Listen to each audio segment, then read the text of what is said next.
Hi everyone, and welcome back, and welcome to the Pacific Northwest. My name is Juanita. I'm in Zone 8, and today I'm going to be working in the garden bed right behind me. This garden bed behind me is one of the very first garden beds that I created on this 5 acres. So if you're new to my channel, just clicking in for the very first time, I welcome you to go catch some of my videos, and then it'll bring you up to speed. But about a year ago, on July 5th, my husband and I sold our home in Portland, moved out about an hour into 5 acres, and the very first thing that I did shortly after moving in, besides putting hardwood floors in our living room, was to create this shade garden. Because this property, although it's very large, it really doesn't have a lot of shade. And so I needed to create a shade garden rather, for housing a lot of my hostas that I brought from my Portland home. Now this garden bed right behind me was basically a little wooded area that had 3 trees on it, which is what you see back here. Only the foliage was further down in the ground and it was much denser, and it had lighting in there, but it was more like filtered lighting, damper lighting. So I decided I'll place all of my plants that I brought in from my Portland home while I do other projects and house them in that area. They were, first of all, in total shock from uprooting them from my Portland home at the wrong time of the year. And they were looking pretty pathetic. And so keeping them in this area actually was enough light to bring them back to life and actually rebloomed, even in dense lighting. So if they can live in that kind of lighting, they can certainly live in this type of lighting, what I have today. Now recently I raised the canopy over in this garden bed, so if you've already been following me, you could probably see the difference. But what I'm going to do today is that I have a lot of plants over here that are in containers, and I really need to get them in the ground. I also have a little lime punch hydrangea that I recently purchased, and this one's going to get about 5 feet tall, probably about 5 feet in width, and this one can use some sun protection. So I'm going to place it over in that area. Over in that area, I actually have a heather that I uprooted from the garden space right next to it, which you can't see right now. And I placed it over here, and it didn't do well. It just died. I don't know if the gophers ate the roots or what, but it just didn't survive. And so I'm going to be placing this in its place.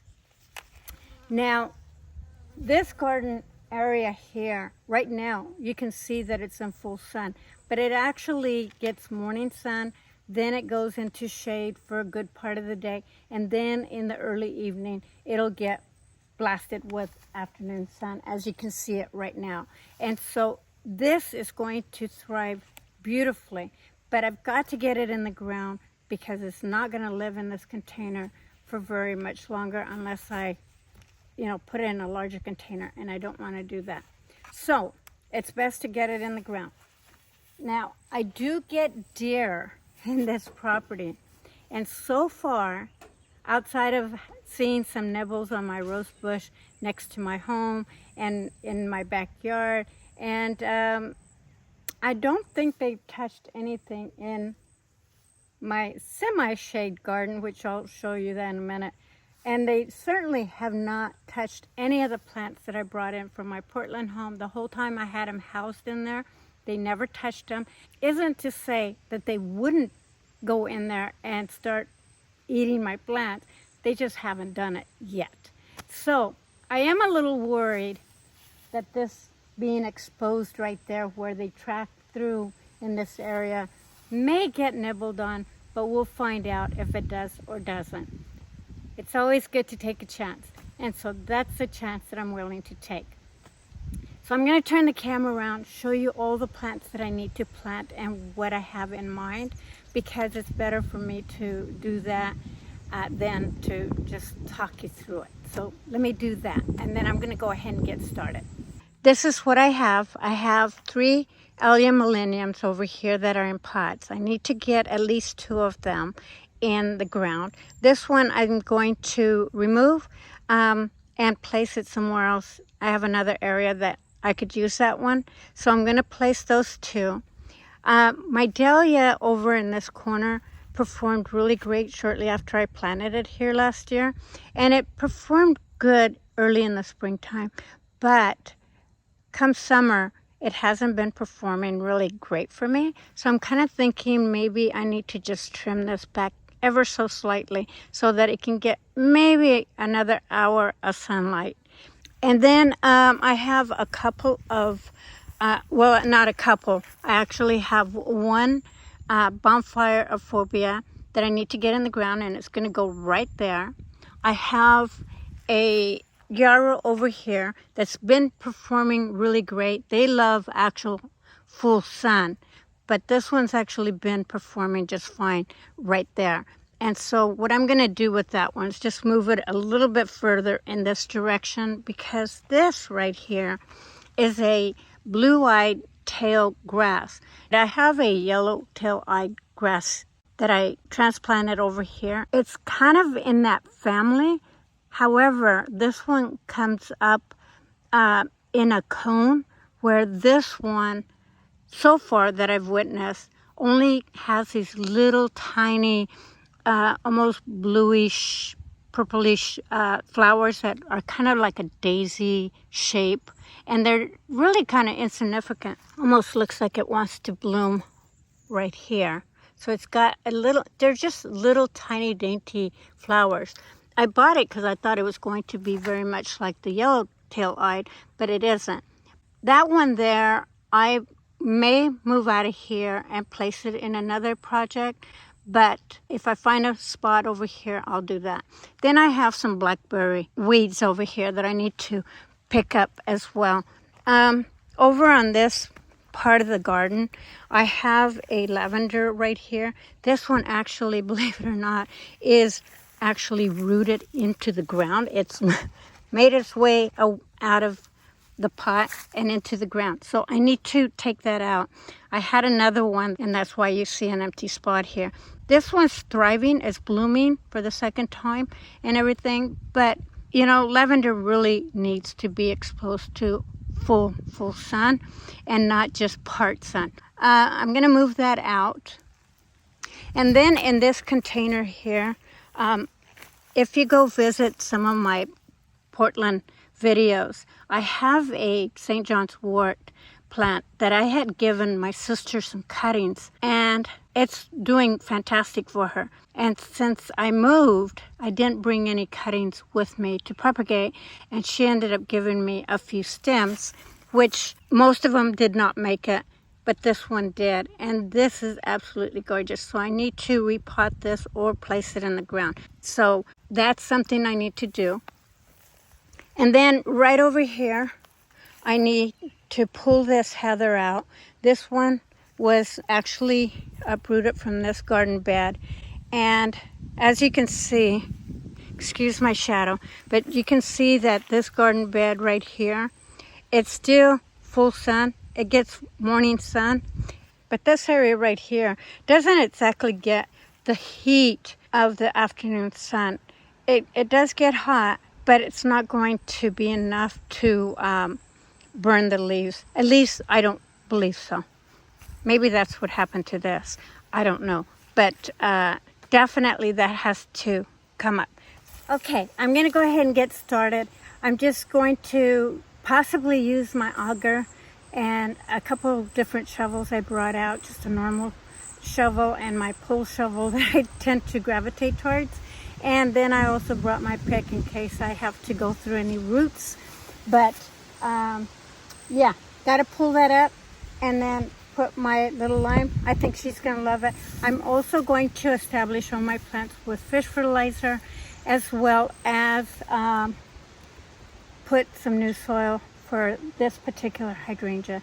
The other ones have been adapting really well to their environment, so I don't need to add extra types of soil in it. but I think this one could really use a boost. But yeah, I'm gonna go ahead and get started, you guys. I really hope you enjoy this, and I will see you at the end.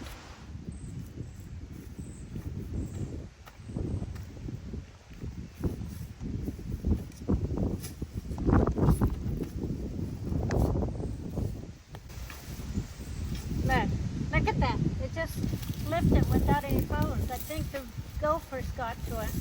I think that's what it was. What's happening with that?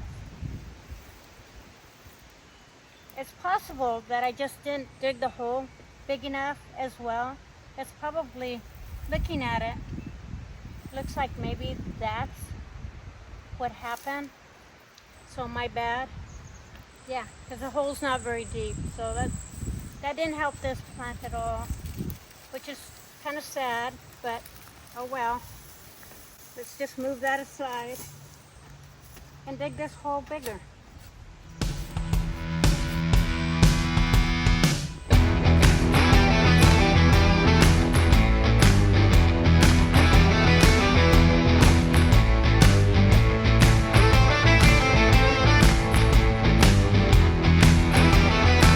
I don't exactly have a tag for this, but I'll try to find one, place it on the screen for you.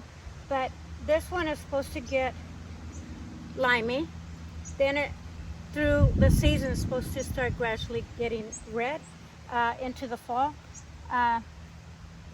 But it is called Little Lime for a reason, right? So we'll find out, because this one's a new plant for me.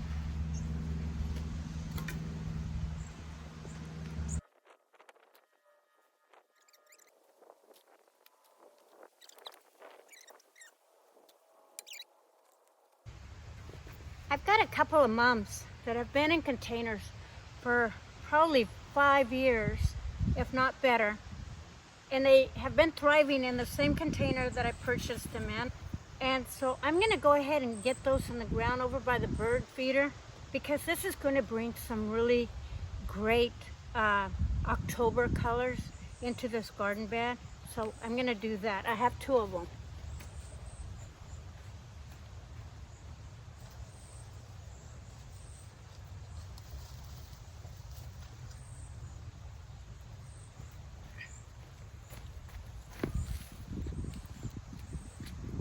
Then I'll place something else in the containers. Okay. I think I'm gonna place one right here. Just clean it up a little bit. I tell you, these are so tough. I have done nothing to them. Rarely give them any water. They have been thriving year after year after year. It's just a miracle that they haven't died. So it's time. It's time to get them finally out of this container. And look, hardly even root bound at all. So that one's gonna go right back here. I think right where it's at.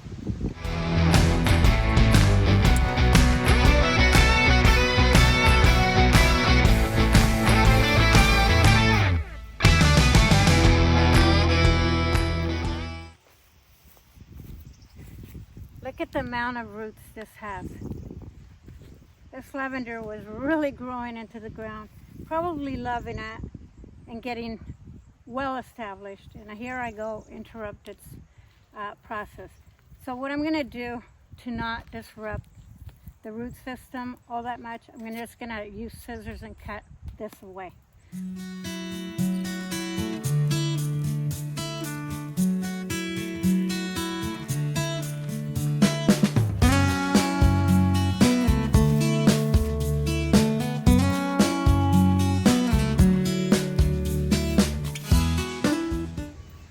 Euphorbia, just to give you a little information on it, this will get about 10 inches tall and about 18 inches in width, so it's going to fill in this area really nicely.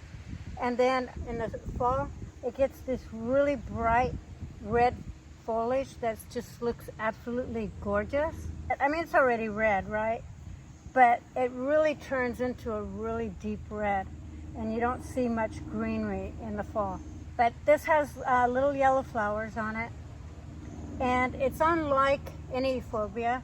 The flowers on it actually are at the very tip of it, and they don't extend very wide. And these are zoned from 5 to 9. They're loving it there. Okay, let's go. I'm chasing dreams, I'm chasing light. Pushing boundaries, taking flight. I keep my head high, never look back. No stopping now, I'm on the rise. I'm versatile, yeah, I'll flip the script. Changing the game, baby, I never slip. Head up, I'll move it right to the top. Every door I open, I'm ahead of my time. I'm breaking new ground. You wonder how I do it. Oh, it's just a feel. It's just a feeling running through my veins. A fire side, breaking all the chains. It's just a feeling, just a feeling. It's just a feeling, and I can't slow down. Got the world in my head.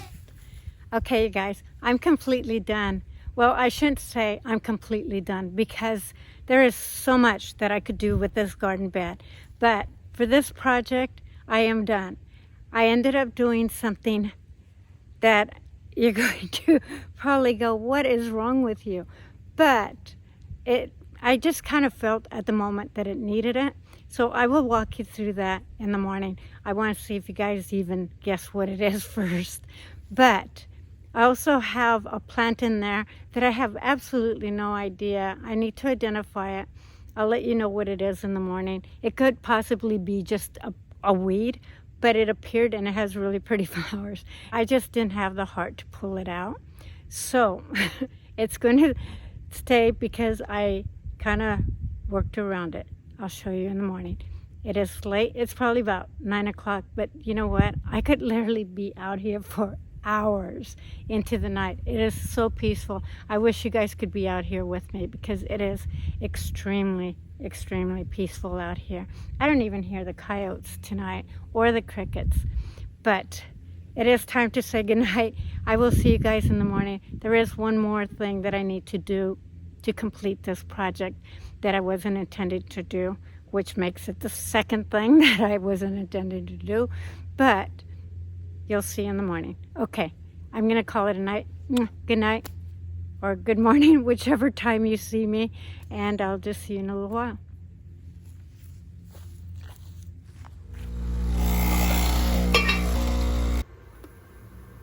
Okay, so I'm bringing you over this way because I want you to see if you see anything different. And I'm sure there's going to be a lot of things different because I planted, right? But I also did some other things, but mostly I did one major thing that I was not planning on doing. And I wanted to see if you guys could even tell. Let me know in the comments below if you guys know what looks different in this garden bed. Have you guessed? Okay, if you haven't, what I did is because of this plant, which is called a Achillea latifolia, it's a white champion, which happens to be a weed, and I'll bring you up close to see it, but it's an herbal weed. However, it is considered in Oregon, amongst other states, an invasive species, meaning that it will outcompete any native plants, and they're not great for livestock.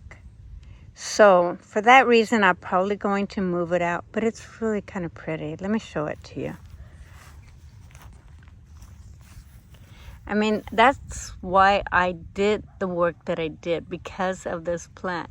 So let me know if you guys are familiar with that plant or not, or if you have it in your yard. But That being said, this was all in this makeshift lawn that we have. I mean, this lawn that we have is basically dandelions, and it's not really even lawn. It's more weeds than lawn, but we're working on getting it into lawn. But that's part of living in the country, I suppose. But this whole garden bed right here, as you can even see with the sedum over here, all the way around, which I did bring it all the way around over to this side and actually rounded it off completely and brought it out about a foot. So my shade garden is growing, and hopefully it stops growing at this point because it's pretty large. But let me go over what I did, and hopefully you guys can see what this looks like fairly clear, because it's going to be better than when it's in the sun. But originally I was going to put the yarrow over there. Decided to put it here because I had two of the Jupiter's beard in pots that I needed to get in the ground, and I was going to place them in the new garden bed that I cleared out. If you've been following me, you know which one I'm talking about, over by my home. But these perform so much prettier and look so much deeper green when they have some sun protection and what I call part shade. And so for that reason, I decided to put them here because they're going to flower and just be gorgeous. And although the Brenra right here does like it more in dampo lighting, filtered light, part shade, and really protect it from the heat of the day, I went ahead and put it there even though this part gets quite a bit of sun and different parts of the day. I decided to go ahead and do that because typically the sun that gets more intense comes from this area once the sun has evolved over to the west side over here. Then it will really lighten this whole garden space. And so for that reason, I decided to go ahead and put it there because eventually these are going to get tall and that will protect it. So, yeah. Now, Brenras, what I love about Brenras is that they are so long-lasting. They're one of my top plants. This is one that I would highly recommend because it gets knocked down in the very last hard frost, and then all of a sudden it just comes up. But anyways, I ended up planting it there. Just cleaned up my plants, and I did taper this off so that I could get more sun this direction once the sun hits to the south. I think in that case, this is going to get quite a bit of sun. Now I'm going to turn around because as you can see, this part is in full shade, and it's amazing how many flowers still thrive with this shade because a lot of these plants here are sun-loving plants. So this is kind of proof that you can have plants in kind of a part shade environment where you get that morning sun, because as you can see over here, I have full morning sun in this whole garden space, complete from one end nearly to the end over there. And that even gets, that Pollentia over there actually really gets in full sun. So for that reason, I planted this hydrangea, this little limelight punch over here, because that's going to get about 5 feet, 4 feet tall and wide. So I think it's going to look really beautiful there. It may detract from being able to see some of those plants over there, but that's okay. I also took out my mums that I've had in containers, like I mentioned, but I put them in the ground because they are going to give me that fall color. So I put one here, and then I placed the other one right here. In addition to that, I had a Pollinera spot on right over in this side, and I also had a little hosta. And I took them out because even though this was doing fairly well, or started recovering and doing well, I decided I didn't want to put it there. I wanted to get a little bit more sunlight and see what happens to it. So I placed it right here, and that's going to grow and fill in this area really well. Then in addition to that, what I did is I pulled up one of the Jscursions over in that corner right here, where now the Lysimachia Persian chocolate is sitting in right here. I don't know how well you can see that. But these two Lysimachias were actually right down here. And this, oh my gosh, the name escapes me. I have another one over here that I planted earlier this year. Let me see if I have the tag, because my brain just left me. Virginia, Miss Piggy, excuse me. This one's fairly new. This one I put in this spring, but this one I placed in last year over here, and it did really great, but I don't think it likes the acidity from the tree that much, so it just wasn't doing good. Maybe it just wasn't getting enough sun, whatever.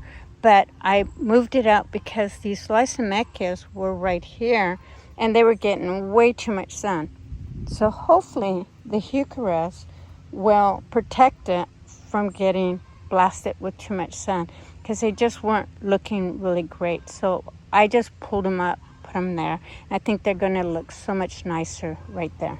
Then, of course, I did the Miss Piggy and put her here so that she can recover and do much better over here than she was over here, because it does get that sunlight.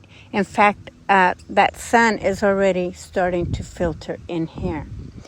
And in here is where I had all of my plants that I placed in my Portland home, which was right here. And as you can see, it's in real life, it's a lot lighter than it looks on camera, but it really is kind of damper lighting, and it was even more densely wooded, and all of my plants recovered. And when I say recovered, they recovered because I pulled them up at the wrong time of the year.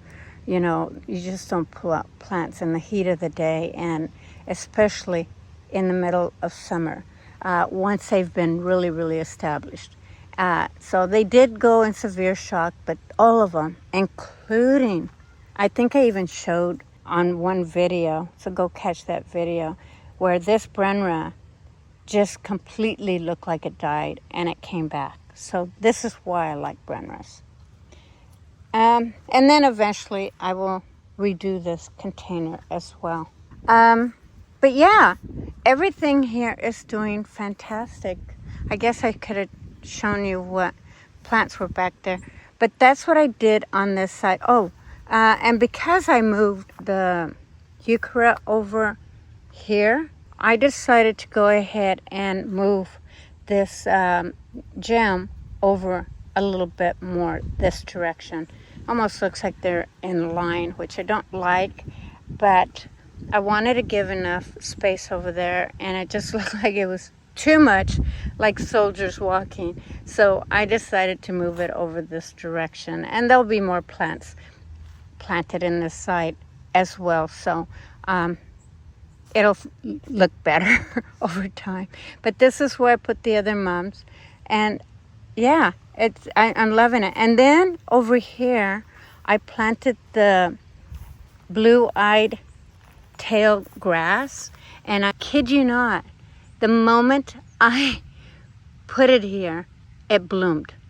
And I didn't take a picture of it to show you, but they're kind of like a spiderwort, or they go to sleep and then they come back out, because here's one and here's one, which are the ones that were there yesterday, and then there's one right down here.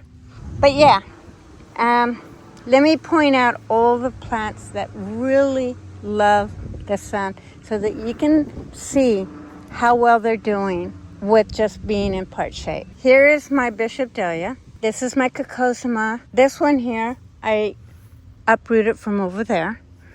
Put it here, just a little start early in the spring. And look at it, it's blooming.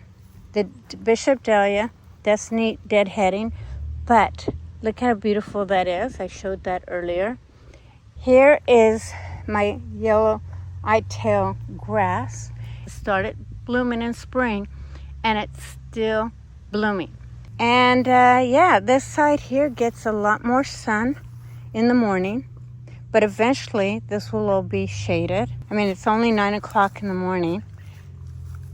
Let me know if I didn't point out any plants here. Let's see. I've got my Yarrow, that's a full sun loving plant. The red Valerian, Jupiter's beard, do really well in full sun. But in my opinion, in my experience, the foliage stays so much darker green when it's part shade. And so that's where I like to keep them the most. But my Lysimachia, Persian chocolate, this is what it looks like when it's in full bloom. And it looks beautiful. And it loves it there. The Brenras are all doing good. The fern is doing great. All of the hostas are doing great. Couple Bishop Dahlias. These do fantastic in full sun. Allium Milleniums all do fantastic in full sun, but they're blooming, right? Yellow-eyed tail grass likes that good morning sun, and believe me, when this is in full sun, this Wishing Well garden over there, come afternoon, half of it will be in shade, and this portion here will be in full sun. So that gets full sun all day. And that is exactly where the placement is of the yellow-eyed tail grass. And this one I just finished taking the last bloom off of it. But you can see that the other one's still blooming. All of my daylilies are done except for one over there, but these, I have a couple of them here from my Portland home, and then some of these were uprooted from that garden over here. These are full sun loving plants, and they are gorgeous here, and they're doing really well. But as you can see over here, this is all shaded, and my stonecrop still bloomed. All of the echinaceas are doing really well, but my spiderwort over here, I took her all the way down, and I can see that she's going to start bringing up new shoots. So that one's done for the spring, and that's how I treat that one in summer once all the flowers have completely kind of just plopped down, and it comes back every year. This side here gets blasted with morning sun, and it's starting to get shaded. And then this area here gets blasted with afternoon sun. Now this is a work in progress, so don't pay too close attention to all the work. And I added some, I keep calling these marigolds. They're not marigolds. They're calendula. Totally different plant. And I love them. But when they get spent like that, and you can't really see those, but let me just bring you really quick here. When they get spent like this, I don't like them so much, and it's a lot of work to deadhead these because there's so many. So for that reason, I'm going to gradually put more sun-loving plants over here because this does get blasted with sunshine. This was actually a mum's. This one here is beautiful. It's from my Portland home. Then the bee balm, I took a little bit of the scarlet bee balm that I accidentally pulled out and placed them here, and they are doing fantastic. The black-eyed Susan is from my Portland home. And then right here I have a Jerusalem sage, which has not bloomed for me. This came from my Portland home. But I wanted to show you my red valerian over here because, as you can see, it's much greener than the ones in the front. And I believe, according to my experience, that the reason for this is because it's getting some shade. Even though these are full-blown sun-loving plants, I find that if you shade them or give them some shade protection, that they stay much greener than they would otherwise. So I'll leave that up to you guys, but I really love it when it's a lot greener. And for that reason, I think part shade is more appropriate for this plant. And then I have a first blush hosta here, which is being eaten, I believe, by the birds. And then a heuchera. These were all from my Portland home. And then another Jupiter's beard, which I do need to remove all those out of there completely. And then I have my painted fern here. This painted fern basically died. I had 2 of them and they died. One of them decided to come back, so I was happy to see that. So now I know that this is going to thrive. But the other ones, I don't know, just didn't make it. I don't know if it's the birds that are eating it or deer and decided to nibble on them. I don't know what happened. But they haven't come in here and nibbled on any of my plants whatsoever. And maybe they just don't come in here. Everyone was saying, oh my God, you know, your plants are going to get eaten in there. Nothing has been touched in any of my gardens except for the rose bush over by my porch. That one gets nibbled on occasions. But yeah, I haven't seen anything being eaten here. Oh, and the other one I didn't mention was my St. John's wort. I placed the cover over it just to give it some protection so that nobody, including myself, don't run into it. But that's going to grow and be beautiful. And it'll have plenty of time to get established there. And if I have to, I will maybe put a cloth protection over it. And that's the way it gets the sunlight, but yet gets protected somewhat from the elements. Okay, so that's it. I'll leave you with this. Let me know if you guys have any questions.